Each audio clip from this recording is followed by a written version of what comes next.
आज के इस Hindi to English translation video में हम इस सेंटेंस की इंग्लिश जानेंगे।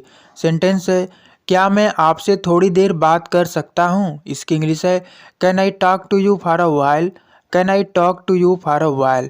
तो चलिए जानते हैं कि ऐसे सेंटेंस को इंग्लिश में ट्रांसलेट करने का क्या नियम होता है और ये सेंटेंस कैसे ट्रांसलेट हुआ है। एक एक शब्द को समझते हैं। पहले देखते हैं किस तरह का सेंटेंस है। जैसे कि ये है इंट्रोगेटिव, जो क्या से शुरू हुआ है, यानी जब क्या से करके कोई प्रश्न पूछते हैं तो ये प्रश्नवाचक वाक्य है, यानी क्या से शुरू होने वाला प्रश्नवाचक वाक्य है।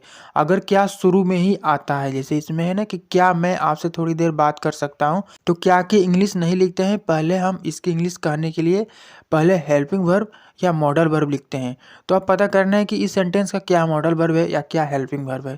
तो दोस्तों, जब सेंटेंस के अंत में देखते हैं कि सेंटेंस के अंत में सकता हूँ, सकती है, सकते हैं रहता है, तो इसके लिए कैन, कुड, मे, माइट का प्रयोग करते हैं। तो यहाँ पे कैन क्यों है? क्योंकि दोस्तों, यदि किसी से कोई परमिशन मांगना हो अनौपचारिक तरीके से, यानी कि इनफॉर्मल तरीके से, उसके लिए कैन का प्रयोग करते हैं।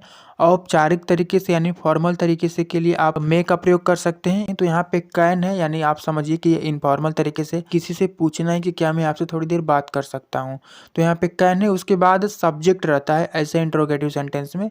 सब्जेक्ट है मैं की इंग्लिश आई, उसके बाद वर्ब है बात करना की इंग्लिश टॉक, उसके बाद ऑब्जेक्ट है आपसे यानी आपकी इंग्लिश यू, टू यू आपसे यानी टू यू, उसके बाद थोड़ी देर के लिए की इंग्लिश है फॉर अ वाइल।